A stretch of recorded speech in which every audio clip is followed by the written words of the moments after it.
Hai Sobat Investor, selamat datang di live IG pagi hari ini dalam acara Q&A bersama Sumber Tani Agung Resources dengan ticker STAA yang bertemakan menghadapi tantangan di tengah gejolak harga CPO. Sebelumnya, perkenalkan saya Alroy sebagai Equity Research Analyst di Henan Putira Sekuritas dan sudah hadir bersama kita Direktur Utama STAA Bapak Musfly Ang. Selamat pagi Pak. Ya, pagi, Pak. Dan dan juga Head of Investor Relations Bapak Edward Wijaya. Selamat pagi Pak. Pagi. Ya, bagaimana nih kabarnya Pak Musfly dan Pak Edward? Ya, baik-baik. Ya, sehat-sehat semua. Bapak sendiri juga? Ya, sama sehat juga. Semoga selalu dalam keadaan sehat dan kondisi yang baik ya Pak. Oke, sebelum memulai Q&A pagi ini, saya mau menginfokan untuk Sobat Investor, jika memiliki pertanyaan silahkan langsung aja kirim melalui kolom komen di bawah ini. Dan 3 pertanyaan terbaik mendapatkan kesempatan memenangkan saham STAA. Jadi kirim pertanyaan yang sebanyak-banyaknya ya. Nah, mungkin juga ada sobat investor yang belum mengetahui nih, STAA itu perusahaan apa ya? Nah, sebagai gambaran singkat aja, bahwa STAA adalah perusahaan yang berkedudukan di Medan dan merupakan perusahaan perkebunan kelapa sawit dengan luas lahan 41.000 hektar dengan 9 pabrik CPO-nya. Nah, perusahaan mulai melantai di bursa sejak 10 Maret 2022, di mana dana yang diperoleh dari IPO utamanya diperuntukkan untuk pembangunan refinery plant dan dermaga di Lubuk Gaung serta tangki penyimpanan.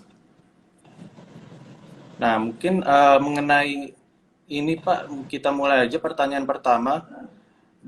Di sini dari kolom komen feed kami dari Sultan Diram 15. Bagaimana progres pabrik refinery dalam industri hilirnya yang sedang dibangun di Lubuk Gaung saat ini? Mungkin bisa dijelaskan Pak progresnya.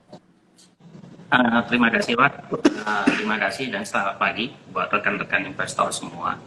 Jadinya untuk pembangunan proyek kita yang di Lubuk Gaung, jadinya sampai saat ini sebenarnya penyediaan lahan sudah selesai semua, desain technical engineering-nya juga sudah selesai. Kita masih dalam proses untuk perizinannya. Jadinya sebenarnya semua internal kita udah ready, termasuk tender dalam tahap finalisasi, tender kontraktor semua dalam tahap finalisasi. Kita sambil menunggu perizinan yang kita harapkan bisa selesai ya next month lah. Ya, jadinya begitu perizinan ini clear, pekerjaan lapangan kita udah segera konstruksi dimulai. Nah, jadinya kondisi ini yang kita lagi mempercepat untuk realisasi proyek tersebut gitu. Demikian Pak. Berarti perkiraan dalam sebulan ke depan akan groundbreaking gitu ya Pak? Ya, kita akan ada posisi kegiatan. Jadi sebenarnya di luar site misalnya konstruksi untuk pengerasan jalan menuju lokasi, untuk transport keluar masuk, semua pekerjaan jalan udah lagi dimulai di lapangan. Untuk pekerjaan site kita menunggu perizinan. Baik, nah berarti apakah ini sudah sesuai, masih dalam timeline project, dan kira-kira kapan Pak mulai bisa memproduksi gitu? Seharusnya masih timeline ini masih bisa kita terkejar. Kita mengestimasikan dengan paralel kita melakukan hal-hal di luar perizinan, ya target bisa kita tetap mengestimasi, artinya di Q4 end of year tahun depan kita mengharapkan proyek kita udah bisa mulai ada commissioning lah di sana di waktu tersebut. Baik, baik.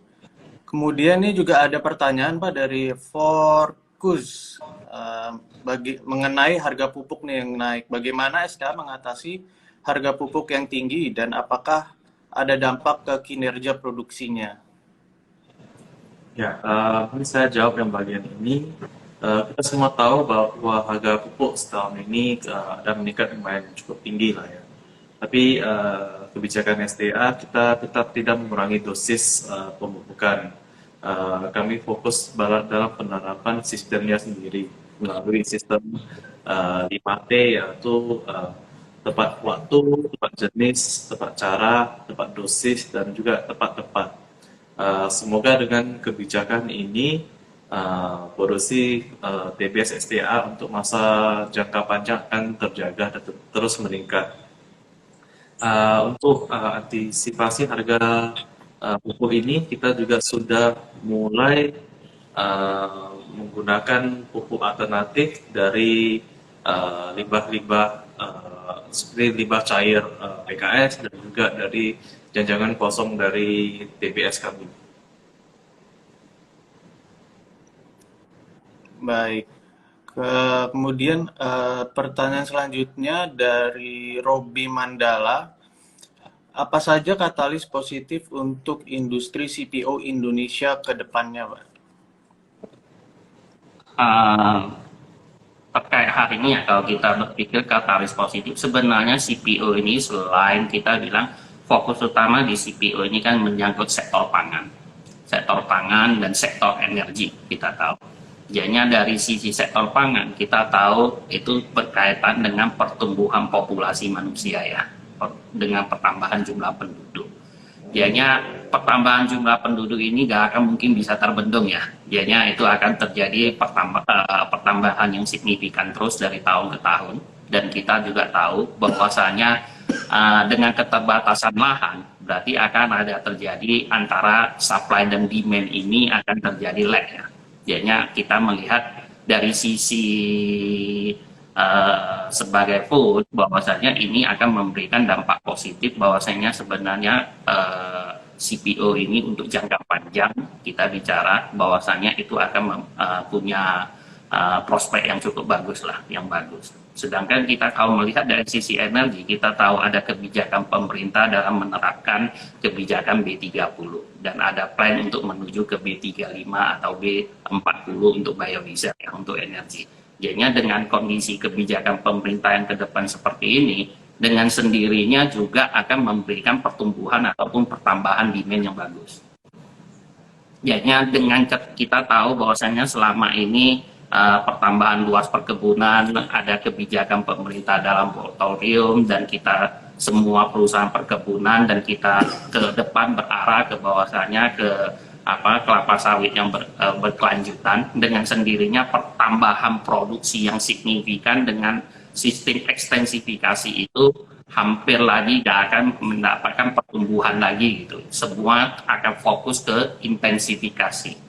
Nah, jadinya dengan keterbatasan dan demand ataupun pangsa pasar yang begitu luas dari sisi sebagai food, dari sisi sebagai energi, bahwasanya ya kita melihat bahwa prospek ini masih akan sangat-sangat bagus ya untuk kedepannya. Demikian juga Pak. Nah, bagaimana mengenai tantangannya nih Pak? Misalkan harga komoditas atau minyak nabati yang lainnya seperti kanola atau minyak bunga matahari, seandainya mereka mengalami penurunan harga, dampak terhadap CPO tersendiri apakah signifikan atau bagaimana ya Pak? Sebenarnya gini, kita tahu bahwasanya dari begitu banyak vegetable oil yang ada, kelapa sawit ini menjadi salah satu memiliki tingkat produktivitas yang tinggi ya. Jadinya 1 hektar kelapa sawit bisa mencapai 4 sampai 5 ton minyak ya, dibandingkan dengan vegetable oil yang lain seperti soybean atau canola oil. Jadinya dengan seperti kembali kepada yang tadi saya sampaikan, bahwasanya dengan pertambahan penduduk dunia yang begitu pesat nantinya, bahwasanya kebutuhan ini menjadi signifikan gitu. Jadinya salah satu sebenarnya kalau kita bicara sustainability atau keberlanjutan untuk lingkungan, ya produktivitas yang tinggi inilah yang sebenarnya bisa mensupport untuk kebutuhan pertambahan populasi. Jadinya salah satu yang paling tinggi itu ya kelapa sawit. Nah, jadinya di sini sebenarnya memberikan satu prospek yang sangat bagus sih untuk kelapa sawit. Berarti secara produktivitas sebenarnya kelapa sawit yang terbaik ya Pak, dibandingkan dengan minyak nabati yang lainnya. Ya. Dan cost production dia yang begitu rendah, karena produktivitas yang tinggi, otomatis cost production-nya akan rendah kan gitu. Jadinya dia sangat akan berkompet dengan minyak vegetable yang lain. Dan ini kita tahu bahwasanya dunia masih banyak negara dalam tahap kita bilang berkembang lah. Negara-negara yang berkembang pasti membutuhkan food dengan harga yang sangat kompetitif kan gitu. Nah, kelapa sawit ini bisa menghasilkan minyak dengan cost production yang rendah. Betul. Oke, nah ini saya bacakan pertanyaan dari kolom komen dari Yuliana Hema. Nah, ini mengenai laporan keuangan, Pak.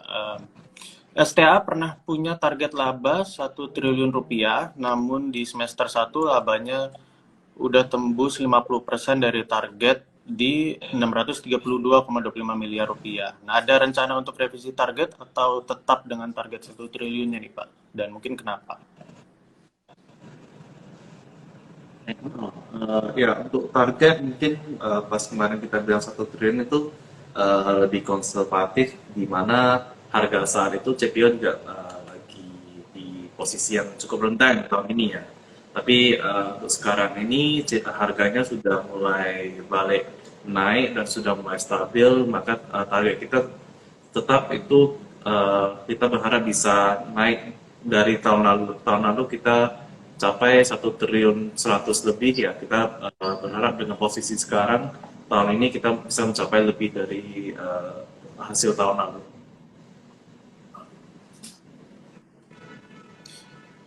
Oke, baik. Nah, kemudian ada juga nih pertanyaan dari Hansen Tong Hidayat mengenai ekspor nih. Bagaimana dampak kebijakan pembatasan ekspor oleh pemerintah terhadap STAA? Kita tahu kemarin kebijakan ekspor itu cukup ini ya, Pak, mengguncang lah dunia perkebunan kelapa sawit. Mungkin ya dari semester 2 tahun lalu kita sudah sampai sekarang kita penjualan CPO kita tuh 95%, 99% itu semua lokal. Jadi peraturan-peraturan dan kebijakan ekspor DMO itu tidak ada efek secara langsung pada STA. Tapi ya kita tahu karena kebijakan ini juga ada terjadi gangguan yang cukup signifikan pada supply chain pasokan supply chain industri ini, di mana banyak PKS dan refinery yang tangkinya udah mulai penuh, mereka kurangi pembelian dan penjualan. Tapi ya untungnya di posisi STAA di mana kita memiliki tangki penyimpanan yang cukup besar, maka operasional sehari-hari kita itu masih berjalan secara normal. Kami juga sudah antisipasi perubahan kebijakan yang kedepannya, di mana STAA sekarang tujuannya tuh mau integrasi bisnisnya dari hulu ke hilir. Sekarang kita hanya ada di upstream dan midstream, dan dengan tahun depan commissioningnya refinery downstream itu, maka kita akan lebih fleksibel juga pada kebijakan-kebijakan yang diberikan pemerintah. Berarti kan kalau kemarin itu banyak perusahaan produksi yang CPO yang ketika ekspor dibekukan tuh tangki penyimpanan penuh dan mereka tidak bisa memproduksi lagi gitu, Pak. Untuk STA sendiri berarti kemarin masih lancar ya, Pak, produksinya? Ya, mungkin sebagai tambahan Pak, ya posisi kami terkait waktu situasi kemarin, secara grup operasional semua plantation ataupun pabrik kami tidak ada yang berhenti operasional. Salah satu keunggulan kami juga bahwasanya mayoritas boleh dibilang 50% lebih operasional kita itu ada di Sumatera. Kita tahu bahwasanya industri downstream itu fokusnya kebanyakan di Sumatera ya, di Sumatera, sehingga lantai distribusi ataupun pengiriman kami waktu itu masih bisa berjalan biarpun agak lambat, dan kita didukung juga seperti tadi yang sudah disampaikan oleh Pak Edward, bahwasanya kapasitas tangki penyimpanan kami secara grup cukup besar sehingga kita mampu menahan untuk penjualan yang terhambat waktu itu. Dan ya syukur bahwasanya secara grup operasional belum ada istilah kita berhenti operasional waktu itu. Bagus nih Pak, berarti masih berjalan dengan lancar. Oke, kemudian ada pertanyaan lagi dari kolom komen dari Vandili. Bagaimana atau apa strategi STAA untuk bersaing terhadap perusahaan pesaing seperti Ali, Andi, dan lain-lain di masa pandemi seperti ini? Nah, mungkin salah satu keunggulan dari SDA adalah kita mempunyai umur tanaman yang masih prima. Jika dibanding dengan yang tadi disebutkan ahli itu, tanaman mereka sudah masuk ke usia matur, maka produksinya juga akan mulai mengalami penurunan, di mana kita masih ada jangka waktu yang panjang untuk peningkatan produksi. Selain itu juga uh, jika jika harga harga ASP CPO itu misalnya ada penurunan 10%, untuk mengakali counter itu salah satu caranya adalah untuk menaikkan produksi sebanyak 10%. Dalam posisi STAA yang hanya mempunyai lahan kebun 40.000, menaikkan 10% itu hanya memerlukan akuisisi lahan sebanyak 4.000 hektar, di mana itu sangat manageable lah. Jika pada posisi perusahaan yang sudah ada 100.000, 200.000 lahan, untuk menaikkan produksi 10%, mereka perlu akuisisi kebun sebanyak 20.000. Itu dalam industri ini sedikit sulit lah untuk dalam satu tahun menaikkan lahan sebanyak 20.000. Baik. Nah, memang kalau perlu mungkin sahabat investor perlu ketahui juga bahwa umur yang prima untuk pohon sawit itu 10 sampai 20 tahun ya Pak. Kemudian 20 tahun ke atas biasanya sudah mulai menurun produksinya. Dan STA sendiri memiliki rataan umur pohon itu di 12 tahun ya Pak. Betul ya Pak? Untuk saat ini. Ya, Ya, jadi produksi dengan masih bisa bertumbuh. Silakan ya Pak. masih panjang sih. Nah, sebenarnya ini juga sangat tergantung dengan sistem teknis agronomi kita di lapangannya. Jadinya di kondisi misalnya kondisi STAA saat ini kita masih memiliki tanaman yang ya saya katakan di umur rata-rata masih ada tanaman umur 80 tahun tanam 89. Jadinya kalau kondisi sampai saat ini berarti dia udah 33 tahun lah ya. Dengan 33 tahun kita masih ada produksi 20 ton ya gitu. Nah, jadinya memang kendala sebenarnya tanaman itu kelapa sawit itu mau sampai 30 tahun juga dimungkinkan. Yang paling penting adalah pada masa pertumbuhan, pada teknis tanaman kita, teknis agronomis di lapangan itu yang harus kita perhatikan. Itu ibarat kita tanaman ini kan ibarat manusia ya kita katakan ya. Kalau masa kecilnya kita rawat dengan bagus, masa pertumbuhannya kita rawat dengan bagus sehingga dia sehat dan kuat dan bisa berumur panjang kan gitu. Dan produktivitasnya masih tinggi. Nah, jadinya sebenarnya tanaman juga manusia hampir sama lah, makhluk hidup lah. Nah, jadinya di sini sebenarnya kunci utama adalah di mana kita memanage perkebunan dan tanaman itu dengan standar yang tinggi, sehingga produktivitas dan usia produksinya juga sangat tinggi. Gitu. Itu yang menurut kami dari internal kami menjadi fokus dalam operasional kami selama ini. Gitu. Demikian Pak. Nah, mungkin pertanyaan dari saya, secara seasonality, apakah kayak misalkan di musim hujan dan musim kemarau gitu, apakah beberapa besar sih Pak pengaruhnya terhadap panen produksi TBS-nya? Mungkin ada di bulan-bulan tertentu yang panen TBS-nya itu sedikit menurun gitu karena cuaca atau bagaimana Pak? Ya, sebenarnya dengan kita di Indonesia dengan posisi iklim tropis, bahwasanya kita ya ada musim kemarau, musim hujan. Jadinya dengan sendirinya tanaman itu, produktivitas tanaman itu kita ada istilahnya low crop dan peak crop lah. Ya, pada masa panen puncak dan masa low crop. Jadi sebenarnya biasanya itu di semester 1 first half dan second half gitu. Jadinya di first half biasanya itu produksi akan lebih rendah ya sekitar 40% sampai 45%, dan di second half itu produksi bisa 55% ataupun 60% dari total produksi tahunan. Dan ini sebenarnya dengan kondisi seasonal seperti ini itu sangat juga bergantung dengan sistem gimana teknis pengelolaan kebun untuk menjaga bahwasannya selisih antara low crop dengan peak crop ini tidak terlalu sangat signifikan. Baik, baik. Oke, mungkin ini ada pertanyaan lagi dari Jono Syafei mengenai ekspor CPO. Setelah pembebasan larangan ekspor CPO, apakah STA sudah kembali melakukan ekspor CPO? Atau mungkin ke depannya apakah ada rencana untuk kembali melakukannya gitu?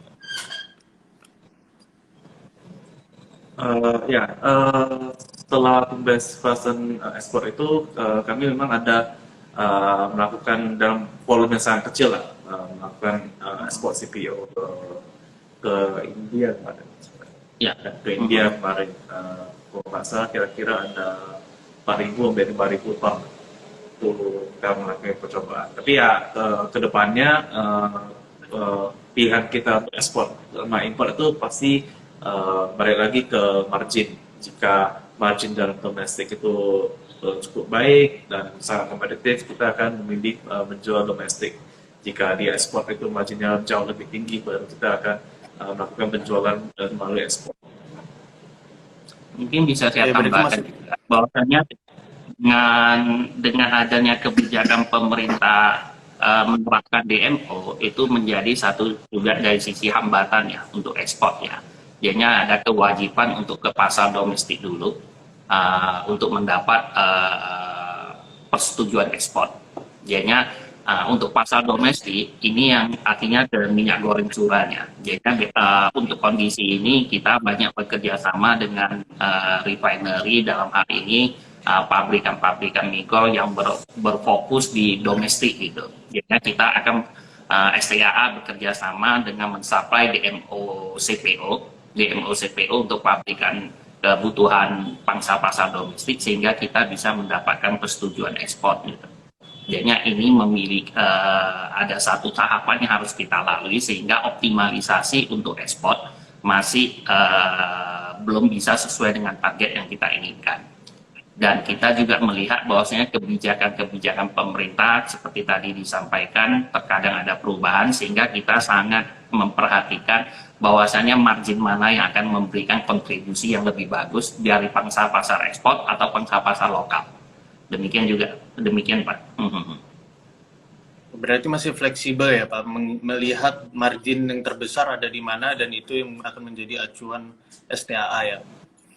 Benar. Oke, kemudian malah ada pertanyaan dari Gitra Moraza ini juga mungkin kan tadi sebelumnya STA melakukan ekspor ke India. Nah, bagaimana STA melihat India yang membuka 2 juta hektar lahan sawit? Ini kalau nggak salah dalam 4 tahun ke depan ya Pak, mereka akan membuka 2 juta hektar lahan sawit. Ya.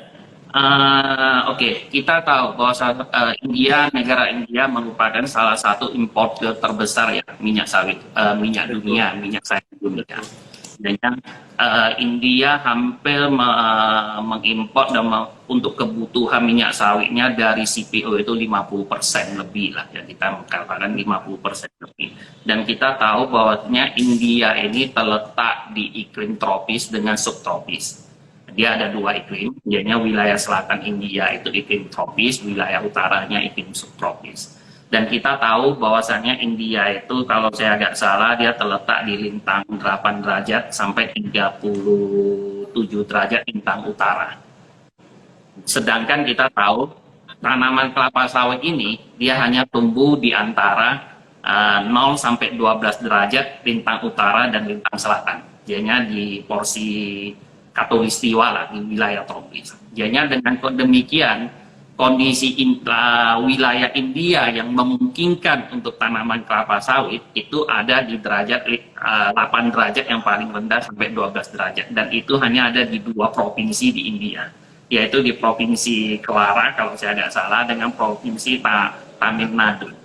Nah, dan kita tahu bahwasanya dengan posisi di 8 derajat lintang utara sampai 12 derajat itu sebenarnya sama dengan posisi negara Thailand, Kamboja, dan Vietnam.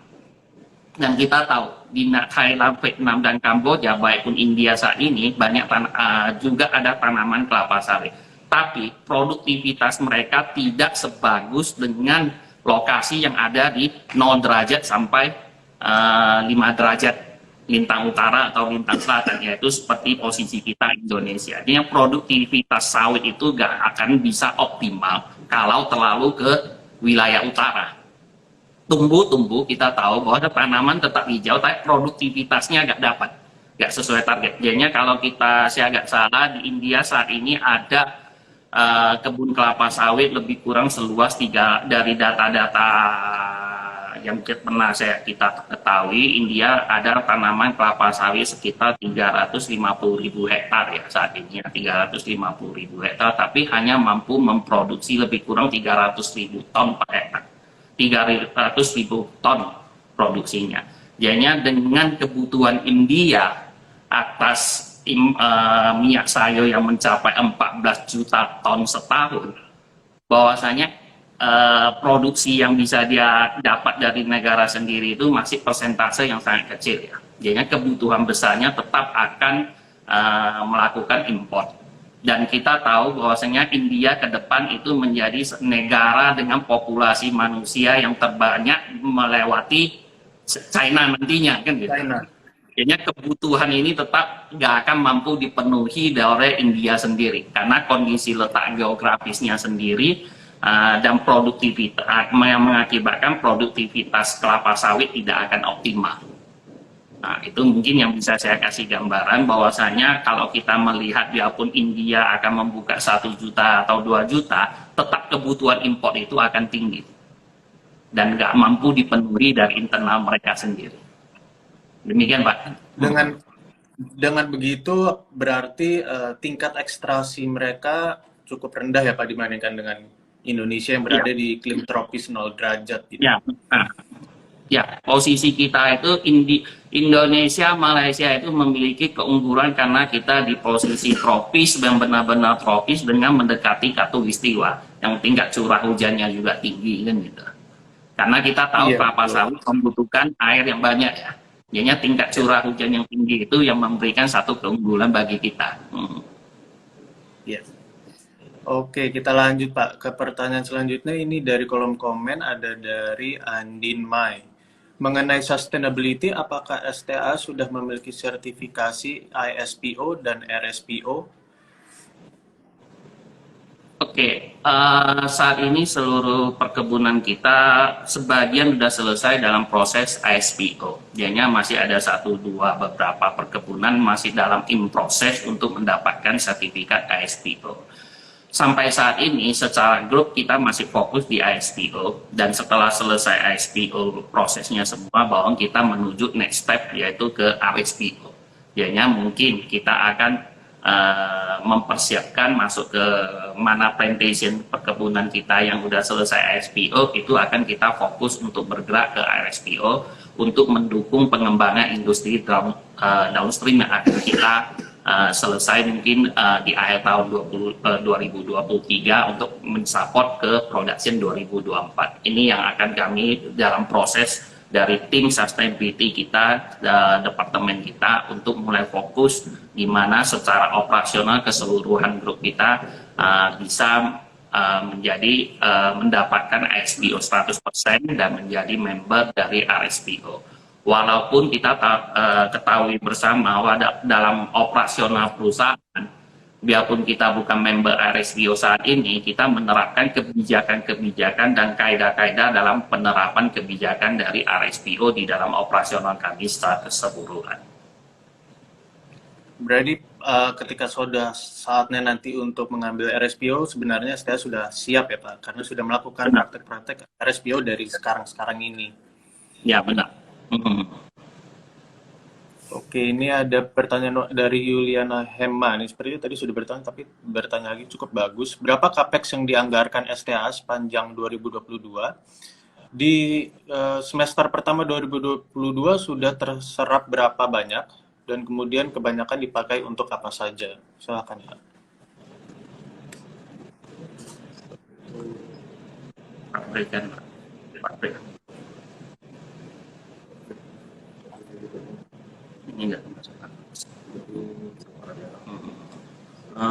Untuk tahun ini kita anggarkan kira-kira 300-400 miliar ya, untuk capex kita. Itu termasuk itu hanya termasuk eh, pembangunan pabrik kelapa sawit, biaya perawatan tanaman TBM kita, dan juga pembelian aset-aset tetap.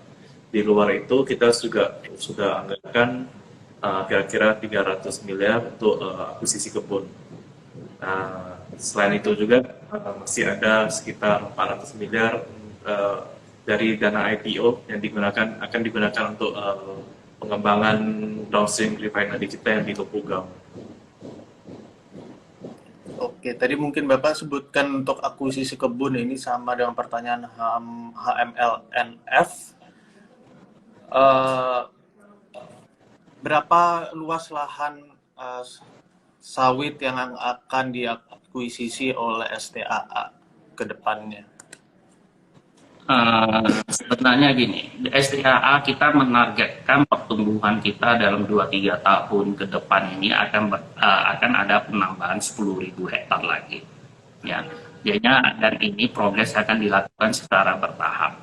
Dan kita sama-sama ketahui bahwasanya pertambahan luasan kebun ini untuk kondisi sekarang dan karena kita komit terhadap kebijakan environment kita dan sustainability kita tidak akan melakukan pertambahan luasan kebun dengan melakukan pembukaan lahan. Kita fokus melakukan secara anorganik, yaitu dengan melakukan akuisisi dan potensi-potensi kebun-kebun yang mungkin bisa kita dapatkan.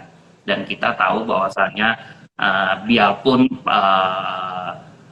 bisnis ini kita di beberapa investor melihat bisnis ini cukup bagus, cukup prospek, tapi banyak juga kebun-kebun, artinya investor yang gagal di bisnis ini ya, sehingga potensi kita untuk mengambil alih itu masih sangat terbuka. Jadinya kita akan menargetkan, ya kesimpulannya saya menyampaikan kita 10.000 hektar ini kita akan capai dalam 2 tahun ke depan. Mungkin ada kriteria khusus nih Pak untuk lahan sawit yang akan diakuisisi, mungkin dari sertifikasi, mungkin dari produktivitas atau umur gitu, mungkin seperti apa Pak? Oke, jadinya memang kita memiliki kriteria, artinya prioritas terhadap target yang kita inginkan. Pertama pasti kita melihat dari sisi legalitasnya, itu yang paling penting bagi kami. Yang kedua kita akan melihat bahwasanya target ini mampu memberikan sinergi yang positif secara grup operasional kita. Sinergi positif dalam hal ini bisa kebun-kebun yang dekat ataupun tetangga dengan wilayah operasional kami yang ada, sehingga terjadi penggabungan ini akan memberikan sinergi positif. Dan berikutnya juga kita akan mempertimbangkan ya umur tanaman dari kebun target, bahwasanya artinya tanaman itu kalau kita terjadi pengambil alihan, bahwasanya tidak terlalu membuat umur rata-rata tanaman kita naik terlalu jauh. Itu yang paling penting juga bagi kami. Dan mungkin yang terakhir kita akan melihat bahwasanya tanaman dari kebun target ini mampu untuk, artinya memungkinkan untuk dilakukan rehabilitasi untuk menaikkan produktivitas yang ada. Ini yang menjadi kriteria dalam kami mengevaluasi salah satu kebun target. Jadinya sebenarnya bagi STAA sendiri, pengalaman untuk melakukan pengambil alihan kebun itu, kalau kita melihat historis pertumbuhan STAA, beberapa tahun terakhir ini semua pertumbuhan kita dilakukan secara anorganik gitu. Jadinya melalui akuisisi perkebunan. Jadinya untuk ini kami tidak menjadi isu bagi kami. Jadinya potensi sebenarnya banyak penawaran yang ada ke kami, tapi kami benar-benar selektif untuk mendapatkan kebun yang dapat memberikan sinergi secara operasional. Baik. Oke, pertanyaan selanjutnya dari kolom komen Saputra Suhendro. Apa strategi STAA dalam meningkatkan produksinya dengan mengandalkan hasil kebun sendiri? Mungkin bisa dijelaskan.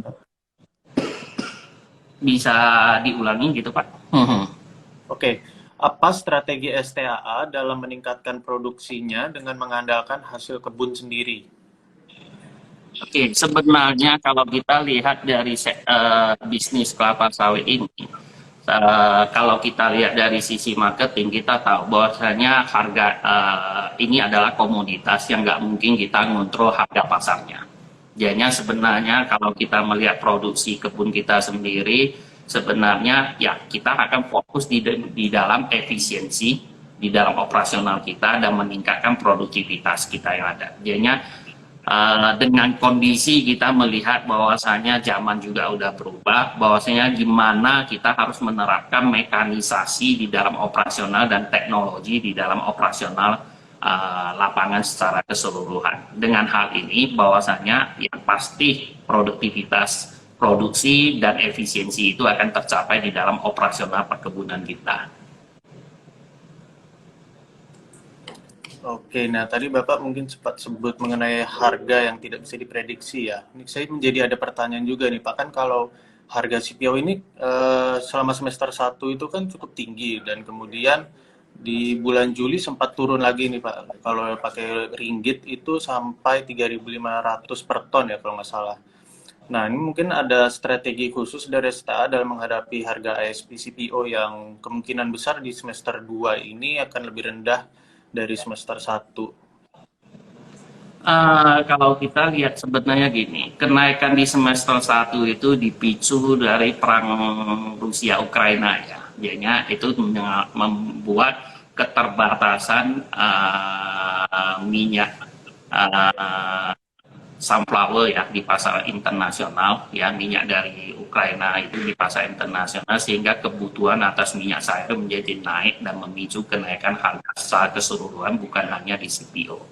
Sedangkan kalau kita melihat masuk ke kuartal kedua, sebenarnya itu karena kebijakan internal dalam negeri kita yang membuat harga itu jatuh. Artinya pelarangan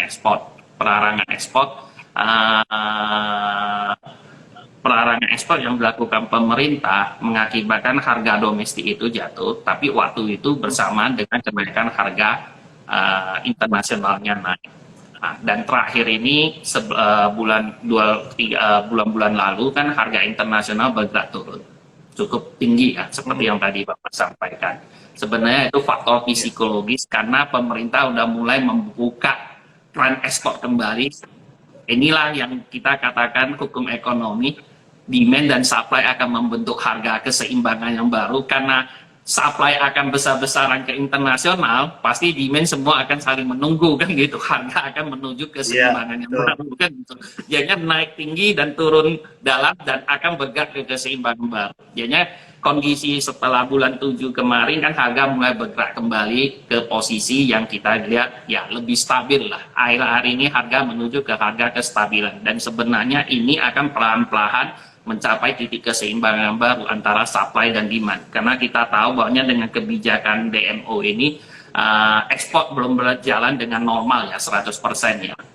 Jadinya belum berjalan normal 100% dan ini pasti akan mencapai titik keseimbangan baru. Karena antara demand dan supply masih terjadi tarik-tarikan di pasar internasionalnya gitu. Jadinya sebenarnya bagi kita pelaku bisnis yang penting ada kebijakan yang jelas dan tidak sering berubah-ubah. Itu yang paling penting sih, sehingga mengantisipasi volatile-nya harga ini mampu diprediksi. Oke, nah mungkin ada perkiraan nggak Pak kira-kira di semester 2 ini harga komoditas CPO ini berada di kisaran mana? Sebenarnya dari kami kita akan melihat harga sebenarnya hanya akan cenderung lebih baik. Kita tahu di semester 2 ini beberapa negara di dunia sudah mulai memasuki musim dingin, ya kebutuhan untuk terus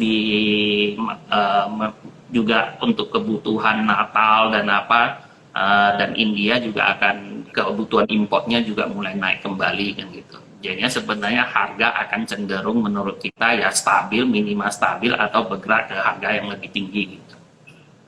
Baik. Oke, ini ada pertanyaan mengenai target volume dari Sultan Diram 15. Bagaimana proyeksi STA akhir tahun ini dan target volume CPO serta realisasinya? Silakan Pak. Mungkin secara tahun lalu kita punya penjualan CPO itu kalau nggak salah di sekitar 800.000 ton. Maka di tahun ini dengan paruh tahun ini kita ada melihat ada peningkatan produksi CPO, maka tahun ini kita juga berharap produksi CPO kita juga akan meningkat mungkin sekitar 3-5%. Baik, baik. Bentar ya Pak, mungkin ada pertanyaan lagi yang lain yang kelewat. Sebentar saya lihat dulu.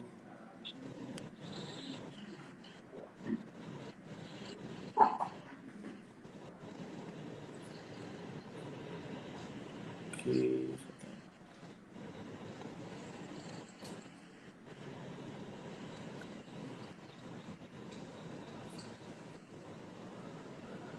Oke, ini ada pertanyaan, mungkin ini yang terakhir ya Pak, untuk menutup Q&A hari ini dari Razor the Dolphin. Di 2021, STA menghentikan sementara penjualan ekspor CPO. Tahun ini harga CPO naik drastis karena suplai dunia yang kurang. Sejauh mana STO memanfaatkan keadaan ini dengan ASP CPO melonjak? Mungkin lebih jelasnya bagaimana STA memanfaatkan harga CPO yang sedang tinggi kali ya, seperti itu.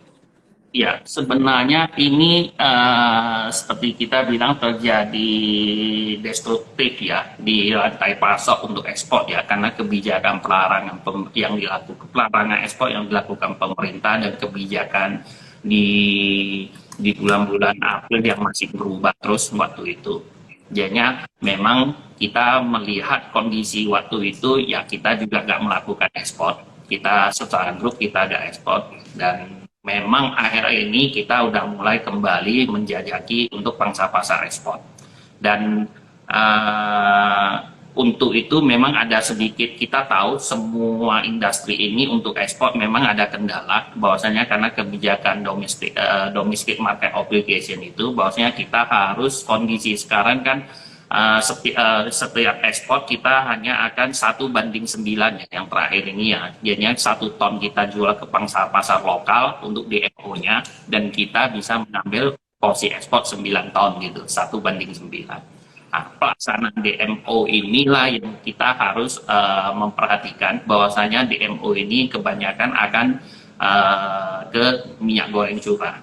Jadinya dengan kondisi SPAA saat ini yang masih di sektor kita bilang katakan upstream dan midstream, dan kita belum posisi downstream kita masih dalam proses pembangunan yang berjalan, sehingga ini menyulitkan kami untuk melakukan ya DMO untuk ke minyak goreng curahnya. Jadinya kita melakukan SPAA, melakukan kerjasama dengan industri ataupun pabrikan minyak goreng yang fokus di pangsa pasar dalam negeri.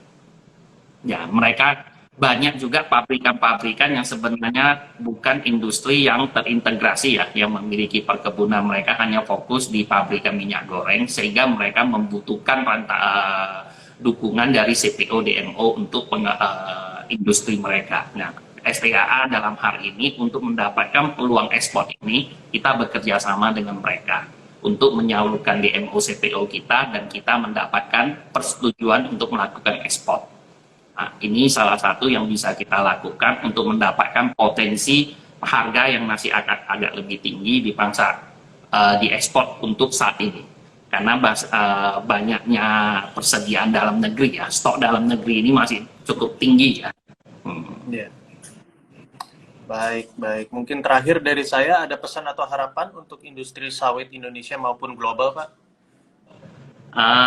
Dari kita sebenarnya kita tahu bahwasanya kelapa sawit ini, perkebunan kelapa sawit ini adalah salah satu penyumbang devisa terbesar di luar sektor migas ya, dan itu mampu menggerakkan perekonomian Indonesia secara keseluruhan. Nah, dan di dalam hal ini ya kita mengharapkan bahwasanya dukungan pemerintah untuk kebijakan-kebijakan terhadap pengembangan sektor kelapa sawit ini mampu mencapai ya masyarakat lapis bawah, petani-petani.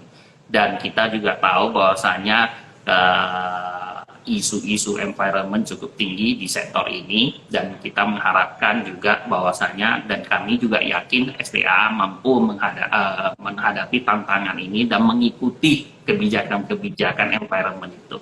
Dan kita yakin bahwasanya kelapa sawit yang berkelanjutan mampu mendukung sektor pangan baik untuk Indonesia maupun secara worldwide ya. Demikian yang saya sampaikan gitu. Terima kasih Pak. Menarik. Oke, kita tidak sadar ya, kita sudah sampai di penghujung acara. Pertanyaan tadi merupakan pertanyaan terakhir pada Q&A pagi ini. Nah, terima kasih Pak Mosfa dan Pak Edward yang sudah menyempatkan waktunya di pagi hari ini di tengah-tengah kesibukannya Bapak-Bapak nih. Terima kasih juga untuk sobat investor yang sudah hadir, menyaksikan dan memberikan pertanyaan di kolom komen. Bagi pemenang door prize saham STA nanti akan diinformasikan melalui DM. Dan mudah-mudahan pertanyaan sobat investor dapat terjawab dalam Q&A ini. Namun maaf apabila pertanyaan dari sobat investor yang belum sempat dibacakan. Semoga di lain waktu bisa kita adakan kembali live IG dan Q&A bersama emiten. Dan stay tune di Instagram kita untuk event lainnya. Terima kasih Bapak-Bapak, terima kasih sobat investor. Sampai jumpa di lain waktu. Terima kasih. Terima kasih. Sama-sama.